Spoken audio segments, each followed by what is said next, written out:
바울이 그중 일부는 사두개인이요 다른 일부는 바리새인인 줄 알고 공회에서 외쳐 이르되 여러분 형제들아 나는 바리새인이요 또 바리새인의 아들이라 죽은 자의 소망 곧 부활로 말미암아 내가 신문을 받노라. 한즉 바리새인과 사두개인 사이에 다툼이 생겨 우리가 나누어지니 이는 사두개인은 부활도 없고 천사도 없고 영도 없다 하고 바리새인은 다 있다 함이라. 그게 어들새 바리새인 편에서 몇 사도가 일어나 다투어 이르되 우리가 이 사람을 보니 악한 것이 없도다 혹 영이나 혹 천사가 그에게 말하였으면 어찌하겠느냐 하여 10절 같이 합니다. 큰 분쟁이 생기니 천부장은 바울이 그들에게 찢겨갈까 하여 군인을 명하여 내려가 무리 가운데 빼앗고 영내로 들어가라 하니라. 아멘. 터키에 가면 에베소라는 그 지역이 지금도 이제 남아 있는데 얼마나 크냐면 한 25,000명이 수용이 된대요. 그 앞에서 저희와 저희 선배들과 후배들하고 우리가 그 찬양을 했는데 저 끝까지 들리더라고요. 에베소 교회 하면 바울이 이제 끌려다니고 무리들이 죽여라 하는 그런 장면들도 있는데 제가 오늘 설교 제목을 분쟁, 갈등, 예수님의 마음 이런 제목을 잡아봤습니다. 부부가 갈등이 생기면 변화가 있어요. 어떤 변화가 있을까요? 다 다르겠지만 등을 돌려요. 아니 보기가 싫은 거예요. 얼굴이 보기가 싫고 그냥 그 사람 용서하시고 들으십시오. 낯짝이 보기가 싫어요. 갈등이 생기면 그런 일들이 있는데 교회 안에서도 그래요. 교회 안에서도 갈등이 생기면 그 장로님이 보기 싫고 죄송합니다. 장로님이 한 분밖에 안 계신데 권사님이 보고 싶고 성도가 보기 싫고 목사님이 보고 싶고 결국엔 어떻습니까? 찢어져요. 그리고 나눠줘요. 그것이 오늘날 우리들의 교단들이에요. 참 우리가 하나님 앞에 회개해야 되는데 좀 감사한 것은 뭐냐면 찢어지고 나눠지고 그런 상황에서 하나님은 그 교회들을 또 사용하세요. 그렇다고 갈등이 일어나서 쪼개지기로 하는 것이 그게 잘한다라는 것을 말씀드리고자 하는 것이 아니라 정말 우리는 그런 것들이 가슴 아픈 일들이 지금까지 벌어지고 있다라는 사실입니다. 사도 바울은 오늘 본문의 내용이 사도 바울은 제3차 전도여행을 마치고 예루살렘으로 돌아왔습니다. 그리고 그가 공의에 의해서 체포가 돼요.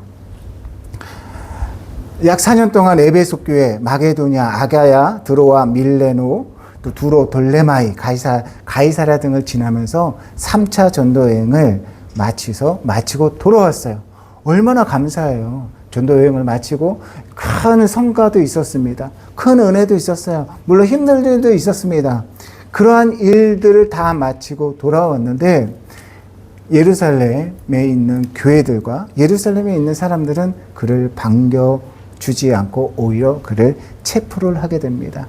바울이 1차 전도여행부터 제3차 전도여행까지 약 9년 동안 전도여행을 하게 됩니다. 자, 질문합니다. 나는 1년 동안 선교여행을 한번 해보겠습니다. 속으로만 생각하세요. 쉽지가 않죠. 우리 목회자잖아요. 우리 목사님 한 3년 동안 나는 선교여행을 한번 해보겠습니다. 아멘. 지금 우리가 비행기를 타고 가면 어디를 가든 3일 내에는 다 갈 수가 있어요. 경유하고. 그런데 바울의 그 시대에 그 험난한 시대에 그 9년 동안 걸어서 물론 말을 탔는지 그건 잘 모르겠지만 배도 타고 또 강을 건너다가 휩쓸리기도 하고 강도를 만나는 그런 어려운 일들을 바울이 해냈다라는 사실입니다. 죽을 고비를 몇 번이나 넘겼어요. 1차 전도여행 때 누스드라에서 돌에 맞아서 거의 죽을 뻔했고, 또 2차 전도여행에서는 빌립보에서 매를 맞고 감옥에 갔어요. 또 베살로니가하고 베레아에서 폭동이 있었고 그가 또 쫓기는 신세가 되었습니다. 에베소에서 또 3차 전도여행에서는 에베소와 데메드리오라는 곳에 소동이 있어서 군중들이 바울을 죽이라 하는 그런 일들도 있었습니다. 바울이 참 담대한 사람이었죠. 얼마나 무서웠을까 저는. 그 한 2만 명, 3만 명의 사람들이 우리 안수 집사님한테 저 안수 집사를 죽여라! 여기 있는 분이 아니라 2만 명, 3만 명이 그런 소리가 들린다고 생각을 해보세요. 얼마나 무서웠을까. 아니 바울 사도는 그러지 않았을지도 몰라도 저는 무서워요. 저는 두렵습니다. 제가 선교주에서 그 식량 나눔을 하는데 300명 정도가 못 받았어요. 그분들이 몰려왔어요. 제가 무서워서 어디 갔냐면 옥상에 올라갔어요. 무섭더라고요. 정말 무서웠어요. 그런데 2만 명, 3만 명의 사람이 그것도 그냥 뭐 달라하는 것도 아니고 죽이라고 합니다. 바울에게. 그러함에도 불구하고 바울이 모든 전도 여행을 마치고 예루살렘에 돌아왔는데 그에게 나타나는 것은 뭐냐면은 그가 체포당했다라는 사실입니다. 그를 기다리고 있던 것은 그를 배척하고 죽이라고 하는 많은 유대인들이 있다라는 사실입니다. 내가 선교 여행을 갔다 왔어요. 그런데 우리 교인들이 왜 거기를 갔어? 은혜되지 않게. 왜 문제를 일으켰어? 왜 죽을 뻔한 정도로 위험하게 거기를 갔다 왔어? 라는 그런 소리를 들었다고 한다면 얼마나 상처가 있었겠습니까? 이 바울 사도를 제가 묵상하면서 그 엘리야 선지자를 생각을 해보게 되었습니다. 그가 이제 아세라 선지자 400명과 바울 선지자 450명과 싸워서 이겼습니까? 졌습니까? 이겼잖아요. 얼마나 대단한 일입니까? 그 후에 그 아하방의 와이프 누구예요? 이세벨 여왕이 그렇게 얘기를 합니다. 이세벨이 사신을 엘리야에게 보내어 이르되 내가 내일 이맘때에는 반드시 내 생명을 저 사람들 중 한 사람의 생명과 같게 하리라. 그렇게 하지 아니하면 신들이 내게 벌 위에 벌을 내리니 마땅한지라 하니라. 영적에서 승리를 했어요. 전도여행을 했고 우리가 많은 행사를 하고 부흥회에서 막 승리를 했는데 집에 가면 매 맞는 거. 예전에 많이 그랬잖아요. 믿지 않는 부모님들이 왜 교회를 갔다 왔어? 왜 헌금을 했어? 왜 그런 일을 했어? 그런 일들이 비일비재했다라는 것입니다. 마치 엘리야 선지자처럼. 물론 돈꼽으로 우리가 취급할 수는 없겠지만 나는 엘리야가 그렇게 한 것보다 이것이 더 힘들어요. 실제로. 그때 엘리야가 이런 대답을 합니다. 열왕기상 19장 4절입니다. 스스로 광야로 들어가 하룻결쯤 행하고 한 노뎀나무 아래 앉아서 무엇을 구했어요? 죽기를 구했어요. 죽기를 구했어요. 얼마나 슬픈 현실입니까? 영적으로 충만해요. 영적으로 너무 충만해가지고 모든 것이 다 아름다워 보여요. 그래서 갔더니 죽일까 살릴까 이런 얘기들이 있는 것이 바로 크리스찬들의 삶이라는 것입니다. 영적 승리가 세상이 크리스찬을 향하여 환호하고 환대하는 자리로 이끌지는 않는다라는 사실입니다. 오히려 더 어렵고 힘든 여정을 우리에게 주어서 엘리야처럼 죽기를 구하는 상황에 이를 수 있음을 단적으로 보여준다라는 사실이죠. 영적 승리뿐만 아닙니다. 교회 안에서 많은 일들이 있어요. 정말 헌신을 했어요. 정말 봉사를 했어요. 그런데도 불구하고 냉대함이 우리에게 올 수도 있다는 사실이에요. 자, 그러면 제가 여러분들 이런 질문을 할게요. 여러분들이 행했던 것, 저도 마찬가지고 봉사를 하고 기도를 하고 영적으로 또 승리하고 그리고 하나님 앞에 헌신한 그 모든 것들이 누구를 위한 것입니까? 나를 위한 것입니까? 하나님을 위한 것입니까? 세상을 위한 것입니까?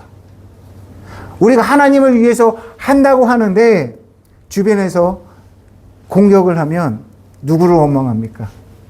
하나님을 원망한다라는 거예요. 영적으로 승리했지만 결국에는 그러한 일들 안에서 우리가 하나님을 오히려 원망하는 그러한 일들도 우리에게 비일비재하다는 사실입니다. 바울이 전도여행을 하면서 그런 고백도 합니다. 나를 도와줄 사람이 아무도 없어. 나를 쫓아와서 함께 해줄 사람이 없어. 모든 사람이 나를 버렸어. 라는 그런 고백도 하게 된다라는 사실이죠. 그러나 그는 하나님을 더 신뢰하고 오히려 내 생명조차 조금 더 귀한 것으로 여기지 아니하노라라는 그런 고백을 한 사람이 바로 바울이었습니다. 오늘 본문이 그 체포된 그 상황에서 나온 그 본문입니다. 바울은 참 지금으로 하면 박사 이상의 그런 학력을 가진 사람이에요. 정말 똑똑하죠. 그리고 지혜로운 사람이었습니다. 바울이 그 중 일부는 사두개인이요 다른 일부는 바리새인인 줄 알고 공회에서 외쳐 이르되 여러분 형제들아 나는 바리새인이요. 이걸로 끝났어요. 나를 공격했던 바울을 공격했던 바리새인들도 있었고요. 사두개인도 있었는데 이제 일대 다수에서 반반으로 갈려서 싸울 수 있는 그러한 여건이 마련되었다는 사실입니다. 저와 여러분이 막 싸워요. 막 싸워요. 그런데 갑자기 제가 한마디를 하니까 이 중에 반은 저의 편을 들었어요. 얼마나 좋을까. 그리고 힘이 나잖아요. 그래서 이게 맞는 말인지 정확하게 알 수는 없지만 우리는 백색이 되든지 하얗게 되든지 둘 중에 하나가 되지 않으면 양쪽에서 공격을 받는데 그런데 내가 백색이 되든 흑색이 되면 나의 편이 생겨요. 참 신기해요. 모든 것에서 정치도 그렇고요. 교회 안에서도 그렇고요. 그리고 우리의 그 관계 속에서도 한쪽으로 가지 않으면 공격을 당하는 것이 이 세상의 방법인 것 같아요. 그러나 그것이 옳다라고 제가 말씀을 드리는 것이 아닙니다. 어쨌든 내가 바리새인이다라고 하는 말 그 한마디가 이제 서로 바리새인과 사두개인이 다툼을 하는 그런 상황으로 바뀌었고요. 그리고 이제 무리가 나뉘었다라고 성경은 말하고 있습니다. 이제 바울이 누군지는 신경이 쓰이지 않아요. 네가 바리새인이냐, 네가 사두개인이냐, 이것만 중요한 상황이 되었다라는 사실입니다. 이 부분을 우리가 함께 좀 나눠 보았으면 좋겠다라는 생각을 제가 한 달 전부터 했어요. 한 달 전 설교를 마치고 나서 이 말씀을 계속 묵상을 했어요. 갈등. 저는 역사를 참 잘하지는 않지만 좋아합니다. 역사를 보면 우리 조선사에 보면 노론과 뭐가 있었죠? 소론이 있었고 남인과 서인. 이거를 우리가 말하는 뭐예요? 당파 싸움. 오늘날도 싸워요. 똑같아요. 다르지 않은 것 같아요. 막 싸워요. 뭔가 중요한 것이 아니라 너니까 싫은 거예요. 그렇지 않아요? 그래서 임진왜란 때도 그렇고 역사를 보면 이 사람이 주장한 것은 마저도 틀려요. 참 재밌지 않습니까? 재밌다는 표현보다는 이상하지 않습니까? 맞는데 너니까 틀린 거예요. 너니까 싫은 거예요. 그게 역사였어요. 교회는 그러면 되겠습니까? 안 되겠습니까? 안 되잖아요. 왜? 하나님이 틀립니까? 하나님이 틀리다고 하는 사람은 여기서 나가셔야 돼요. 그렇잖아요. 하나님은 틀리지 않은데 우리가 사람이 틀리다라고 막 쳐내요. 이걸 뭐라고 해요? 용서가 없는 교회들이 점점 많아지고 있다라는 것입니다. 과거와 현재, 아마 미래도 그럴 거예요. 무조건적인 반대가 있을 거고, 무조건적인 찬성, 이유 없는 배척, 이유 없는 감싸기, 내 것만 무조건 옳다는 신념 등은 사람을 올가매고 또 자유로 배척하고 서로가 서로를 범죄자로 만들고 있다는 사실입니다.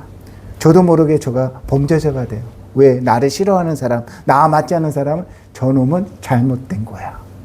저놈은 틀렸어. 이렇게 하는 것이 오늘날의 모습이라는 것입니다. 바리새인과 사두개인은 서로 다른 의견을 가진 사람들이었습니다. 같은 유대인이었어요. 물론 사두개인이 가졌던 부활이 없다라는 그런 신앙, 그런 영에 관련된 잘못된 견해들이 분명히 있어요. 유대인이었지만 그들에게 있어서는 서로 함께 할 수 없는 그러한 신학적인 다른 견해가 있다라는 사실입니다. 이슬람에 두 가지 큰 종파가 있어요. 시아파와 수니파. 수니파는 좀 순하다고 하잖아요. 시아파는 굉장히 강경한 건데, 그것이 나눠진 것은 뭐냐면 모하메드의 직계 가족, 그리고 모하메드의 제자들, 이것이 갈라진 거라고 생각을 하시면 돼요. 그것이 순위가 되고 그것이 시아가 되는 그러한 것이 돼서 지금도 어떻습니까? 서로 잘 지내죠? 아니잖아요. 같은 이슬람인데 어떻게 보면은 우리가 그들이 말하는 기독교보다도 더 미워하는 종파가 되었어요. 서로 싸우잖아요. 그 종교와 종교 간의 싸움은 뭐냐면 씨를 말리는 싸움입니다. 너무너무 무서워요. 제가 무슬림 지역에서 살고 있잖아요. 무슬림 국가에서 살고 있잖아요. 그래서 가장 선임 선교사님들이나 거기서 사역하시는 분들이 가장 우려하는 부분은 수니와 시아파가 싸우지 않았으면 좋겠다. 이슬람을 옹호하려고 하는 것이 아니라 그렇게 싸우면 씨를 말리자는 무엇이에요? 애기들까지 다 죽여버려요. 이거는 그런 갈등들이 얼마나 무서운지 모르겠습니다. 교단과 교단이 이제 갈등하는 그 많은 것들이 있어요. 갈등이 있고 분쟁이 있어요. 그것을 통해 가지고 은혜로 서로 우리는 화합해야 되고 우리는 함께 해야 되고 한다라는 그런 것보다는 정말 갈등이 끊임없는 국가와 국가, 종교와 종교 안에서도 마찬가지고 교회 안에서도 그렇고 사회에서도 끊임없는 갈등과 분쟁이 있었습니다. 아마 좋아하셨던 분들이 계실 텐데 90년대 아이돌 그룹, 남자 아이돌 그룹 H.O.T. H.O.T. 이렇게 한다고. 또 그 외에 또 한 그룹 있죠. 잭스키스. 잘하시죠. 그런데 그들의 그 잭스키스의 팬클럽 이름이 뭔지 아세요? 아시잖아요. 젤리였대요, 젤리. 그리고 H.O.T는 화이트였다고 합니다. 노란색과 흰색. 엄청 싸웠대요. 팬들이 서로 패싸움하고, 그리고 경찰이 와서 말리는 그런 일들이 있었고, 상대방 아이돌에 대해서 그냥 존경이 아니라 깎아내리기 무서운 그런 시대를 우리가 또 지나왔는데, 그 문화가 지금도 이어지고 있어요. 내가 좋아하지 않으면 잘못된 거예요. 내가 싫으면 그 사람은 정말 나쁜 사람이 바로 그 현재 문화 안에서도 일어난다는 것입니다. 이건 뭐냐면 문화와 문화가 충돌하고 갈등이 있다라는 사실입니다. 아이들도 그 문화 안에서 서로 이 아이가 누군지 몰라요. 이 사람이 뭐 동방신기를 좋아한다든지 뭐 핑크를 좋아한다든지 SES를 좋아한다든지 이것만 가지고 내가 좋아하지 않는 그룹을 좋아했기 때문에 이들을 싫어하는 그런 문화들이 우리 안에도 있다라는 사실입니다. 오늘 본문 안에서도 같은 유대인이었는데도 바리새인과 사두개인이 서로 함께할 수 없는 그러한 일이 바로 오늘 우리의 삶이 되었다는 사실입니다. 그러면 왜 이런 갈등과 분쟁이 있을까요? 원인이 무엇일까? 첫 번째, 우리 교회 안에서 우리 한번 생각을 해보겠습니다. 그리스도가 주인이 아닌 교회이기 때문에 갈등이 생긴다는 거예요. 자, 무슨 말이냐? 목사님이 주인이 되고 권사님이나 장로님이 교회 주인이 돼요. 어때요? 주인이니까 서로 싸워요. 실제로 저는 그것을 봤고 지금도 그것 때문에 고민하는 교회가 있어요. 교회가 내 것이에요. 내 것이기 때문에 내 마음대로 해야 되는 거예요. 내 생각대로 해야 되는 거예요. 그러면 갈등이 끊이지 않는 사실이에요. 행복한 교회의 주인은 누구십니까? 예수 그리스도. 아멘. 교회의 주인은 바로 예수 그리스도인이십니다. 미국 초창기에 1900년대 초에 한 흑인이 백인교회를 갔어요. 여러분들 잘 아는 거잖아요. 갔어요. 못 들어갔습니다.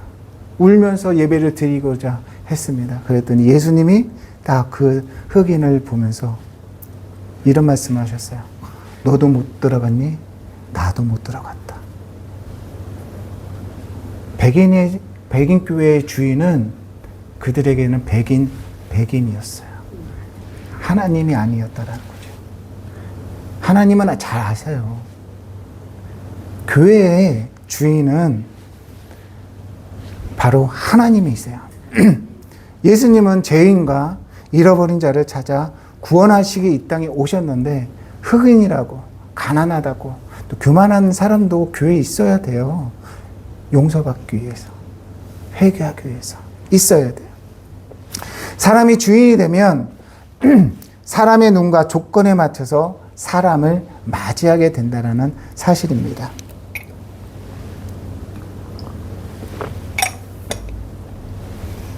주인과 주인이 만나면 갈등과 분쟁은 끊이지 않는다는 사실. 바로 교회의 주인이 예수님이 된다면 그 갈등이 없어질 수 있다는 사실입니다. 두 번째, 교회의 생각이 성경보다 앞서면 갈등과 분쟁이 일어납니다. 이거는 다른 말로 하면 교만이에요. 성경보다 하나님 말씀보다 앞설 수 있는 것이 있을 수 있습니까? 없잖아요. 교회 행정도 좋고 여러 가지 프로그램들도 좋지만 하나님의 말씀이 제일 먼저 앞서야 된다는 거죠. 하나님의 말씀 없이 모든 일을 한다라고 하면 그것은 갈등의 원인이 되고 갈등할 수밖에 없고 분쟁할 수밖에 없다라는 사실입니다. 우리가 잘 아는 요한복음 1장 1절 말씀 한번 새겨볼까요?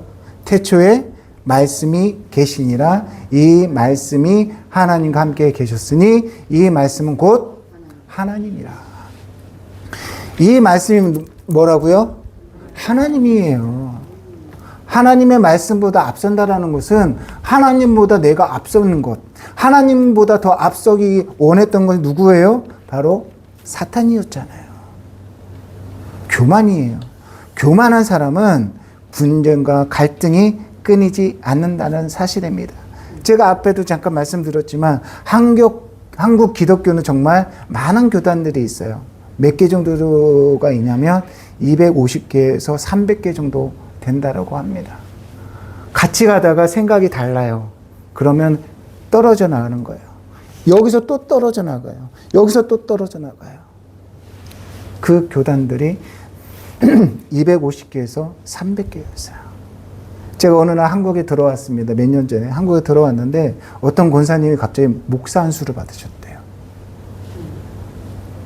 그래서 제가 1년 정도 공부를 열심히 잘 하셔가지고 목사 안수를 받으셨겠구나라고 생각을 했는데 소망교회 권사님이에요.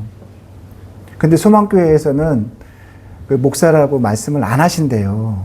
그래서 왜 그러시냐고 했더니 말씀을 못 하신대요. 근데 최근에 알았어요. 어떻게 받으셨는지. 어떤 교단에서 권사님 내가 목사 안수 줄게 해서 받으셨대요. 그러니 갈등이 생기지 않겠습니까?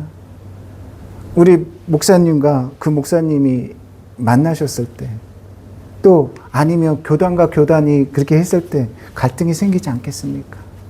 그런 일들이 너무나 많이 있다라는 거죠.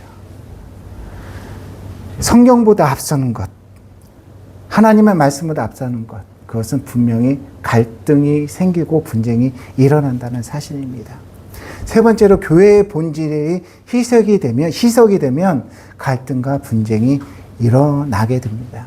교회의 본질이 무엇입니까? 여러분들이 생각하는 교회의 본질 한번 말씀해 보세요. 교회는 이렇습니다. 교회는 어떤 것? 빵점 맞아도 돼요. 교회는 예배 드리는 곳이잖아요. 기도하는 것, 그리고 사랑을 실천하는 것, 희생하는 것, 섬기는 것, 그리고 하나됨. 이것이 물론 굉장히 많은데 이걸로 우리가 대표를 할 수 있을 것입니다. 그래서 요한복음 17장 21절에 너희가 하나가 되게 하려 함이라라는 말씀이 있어요. 하나님은 교회가 그리고 성도가 하나가 되기를 원하는데 우리는 갈등되면 떨어져 나가는 것. 이게 옳지 않다라는 거예요. 떨어져 나간다는 것은 하나님이 기뻐하시지 않는다라고 저는 생각을 합니다. 그래서 교회를 어떻게 표현을 하냐면 예배 공동체, 기도 공동체, 사랑 공동체, 말씀과 진리 공동체, 하나님 나라 공동체라고 불리는 이유가 바로 이런 이유라는 거예요. 그럼 교회에서 기도하지 않고 예배하지 않고 또 사랑을 실천하지 않고 말씀을 배우거나 가르치지 않고 하나가 되지 않는 것은 교회의 본질입니까? 아닙니까? 아니라고 저는 생각을 해요. 저는 이것이 맞다라고 생각을 합니다. 교회가 공동체가 되지 않는다라고 한다면, 하나의 공동체가 되지 않는다라고 한다면 하나님이 분명히 기뻐하시지 않고 그 갈등으로 인해서 분명히 쓰러질 수밖에 없다라는 겁니다. 네 번째로는 용서와 회개가 사라지게 되면 갈등과 분쟁이 일어난다는 거예요. 용서와 회개는 바늘과 실처럼 동시에 따라다녀요. 용서만 할 수가 없어요. 회개하지 않으면 용서가 되지 않는다는 사실이에요.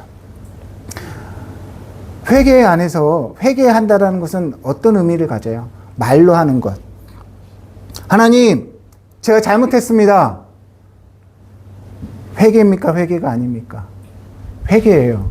근데 여기서 하나가 더 있어야 돼요. 그것을 더 이상 하지 않아야 되고, 그것을 더 용서를 구해야 되고, 그리고 뭐 잘못된 것을 또 뭐 보상이나 배상도 해야 되는 경우가 있다라는 사실이에요. 말로만 회개하는 것. 제가 수요일에 영월에 갔다 왔어요. 영월에 80세 되신 우리 선교사님 부부하고 그 친구분하고 같이 갔어요. 그 친구분은 예수님을 믿지 않는 분이에요. 그분이 가장 궁금한 것은 이거예요. 쉽게 말하면 말로만 한다는 거예요. 크리스찬들은 다 말로만 해요. 무슨 뜻인지 아시겠죠? 회개하면 다 끝난다는 거예요. 이분이 이해가 안 돼요. 잘못했는데 그냥 말로 하나님한테 잘못했어요 기도하면 다 용서받고 용서해 준다는 것이 이분은 이해가 안 된다는 거예요. 어떻게 여러분들 설명을 해줄 수 있습니까? 저도 그 부분에 대해서 이해가 되지 않아요. 많은 경우에 있어서 잘못했으면 그 부분에 대해서 하나님 앞에 그렇게 용서를 구했으면 그거에 대한 책임을 지는 것도 우리 크리스찬들이 해야 될 일이라는 겁니다. 용서하는 거 쉽습니까? 어려워요. 용서받는 거 쉽습니까? 저는 그것도 너무너무 어렵다고 생각을 합니다. 그래서 가장 좋은 것은 용서하지도 받지도 않을 만큼 행동하면 좋은데 그게 안 되잖아요. 어려워요. 하나님께서 우리를 용서해 주셨어요. 너무 쉽게 하셨죠? 아니잖아요. 그 용서는 예수님의 피예요. 그 용서는 그 귀하신 독생자 예수 그리스도의 피예요. 얼마나 어렵습니까? 얼마나 힘이 듭니까? 얼마나 가슴 아픕니까? 하나님이 그 모습을 보면서 잘했던 내 아들아, 물론 그렇게 하셨겠지만 얼마나 가슴 아프셨을까요? 그만큼 용서가 어려워요. 힘들어요. 용서받는 것도 정말 그래서 힘든 거예요. 그 영화도 있는데 사비나라는 영화가 있어요. 유대인 여자분으로 제가 알고 있는데 아마 여러분은 대부분 아실 거예요. 독일 군들에게 부모, 형제, 자매가 다 학살당했어요. 그 전쟁이 끝난 후에 2차 세계대전인데 다 끝난 후에 그분이 이제 간증 집회를 하러 다녔는데 자기 부모와 형제를 학살한 그 독일군이 저도 용서받을 수 있나요? 그때 그 사비나라는 그 사람이 고민을 많이 했답니다. 하나님, 저 사람만큼 용서 안 돼요. 저 사람만큼 용서 안 돼요. 라고 생각을 했는데 그 독일군이 다가왔을 때 제가 당신을 용서합니다. 라고 그가 고백을 했다고 합니다. 한번 찾아보세요. 그 사비나라는 그 영화를 한번 찾아보시면 그 영화에서 그런 장면이 나옵니다. 자, 제가 수요일날 갔던 그 80세, 이제 47년생이시니까 그 분이 3살 때 6.25 전쟁이 터지고 부모님들이, 어머님이, 뭔가 아버님이 공산당에게 총살을 당하셨어요. 직접 봤대요. 그분에게 있어서 그 공산당이 용서가 되겠습니까?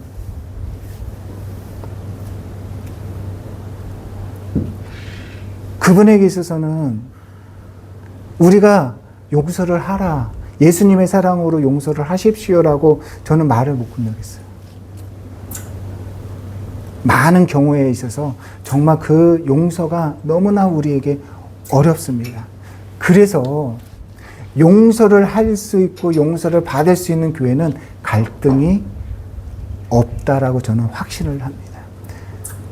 오늘의 결론은 그거예요. 이런 갈등과 분쟁, 이것에 그러면 우리는 어떻게 해야 되느냐? 오늘 제목이 제 끝에 뭐죠? 예수님의 마음. 이거를 가져야 된다는 거예요. 예수님은 뭐라고 말씀하셨습니까? 나는 마음이 온유하고 겸손하다고 말씀하셨어요. 우리가 예수님의 마음을 다 가지면 얼마나 좋아요.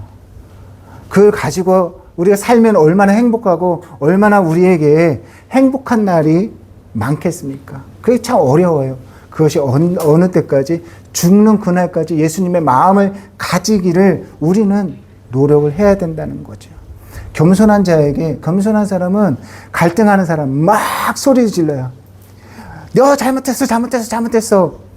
그러면 제가 뭐라고 합니까? 너나 잘해라. 그럼 뭐가 돼요? 싸움이 돼요. 근데 겸손한 사람은 제가 잘못했습니다. 그러면 막 이렇게 하던 사람은 누그러져요. 정말 그래요. 제가 2주 전에 어떤 20년 파리에 있을 때부터 알았던 그 자매님에게 뭐 그런 메시지를 받았어요. 말리만 사랑하세요. 이 나라를 사랑하지 않고 저를 뭐 공산당으로 표현을 그렇게 하시더라고요. 와, 화가 났어요. 어떻게 해야 되나? 그래서 말씀 하나 듣고 묵상하면서 있다가 제가 잘못했습니다. 제가 이렇게 했어요. 그리고서 그 조용히 끝났어요. 얼마나 저도 억울합니까? 그러함에도 불구하고 그렇다고 제가 겸손하다고 말씀드린 것이 아니라 겸손한 분들에게는 싸움의 불씨가 커지는 것이 아니라 사그라들고 없어진다는 거죠. 그것이 바로 예수님의 마음이에요. 또 온유한 사람에게 하나님은 불같은 사람이 있어요. 우리 남편분들 아니면 아내분들 중에 불같은 분들 없으시죠? 막 해대면 그 다음부터는 제가 할 말이 없어요. 제 아내가 그랬다는 것이 아니라 막 너무 힘들어요. 근데 온유한 남편이나 온유한 그 아내가 있으면 그 싸움이 오래가지 않는다는 거예요. 온유한 마음은 누구의 마음입니까? 예수님의 마음이에요. 우리 행복한 교회는 이러한 예수님의 마음이 가득 찼으면 좋겠어요. 아멘. 그런데 이게 한 주간으로 되는 것이 아니라 어떻습니까? 평생 가야 돼요. 우리가 예수님의 마음을 가지고 하나님과 함께하는 교회가 되기를 원합니다. 기도하겠습니다. 하나님, 정말 갈등과 분쟁이 너무나 많은 교회들입니다. 참 어렵습니다. 그러함에도 불구하고 하나님께서 허락하여 주신 그 은혜대로 우리가 살아갈 수 있도록 예수님의 마음을 가지고 이 교회 안에 살아갈 수 있는 저희들이 다 되게 하여 주시옵소서. 그래서 이 교회가